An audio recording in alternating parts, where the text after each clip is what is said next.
कर्मचारी को होली रे मिलिबो खास उपहार।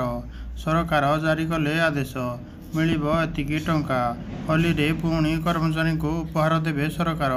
खाता को आसीबो एतिकी टंका। लागू हैला आदेश।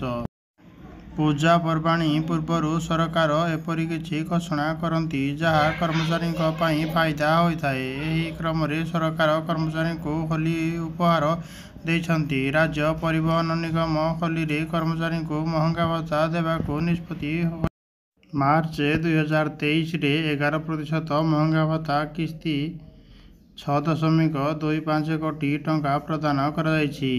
एही टंका शीघ्र प्राय 15,000 सड़क कर्मचारी को बैंक खाता को आसीबो। सरकारଙ୍କ घोषणा उपरे प्रत्येक कर्मचारी वेतन 3,000 रु 15,000 टंका जोड़ी होई आसीबो। एनेई परिवहन निगम मुख्यालय रे पोस्ट होइथिबा असिस्टेंट मैनेजर मार्च 20 रे एक निर्देश दैछंती।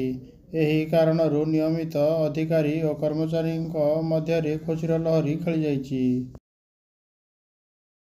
निर्वाचन आगरू पुणी भेटी फेब्रुआरी 19 रे सरकार महंगा भत्ता प्रदान करने अनुमोदन करथिले। 2024 फेब्रुआरी 19 रे उत्तर प्रदेश सरकार सड़क कर्मचारी महंगा भत्ता 10% वृद्धि करने को निर्देश दैछंती। पूर्वरु महंगा भत्ता 28% वृद्धि होइतिला जहा 38% को वृद्धि पाइब।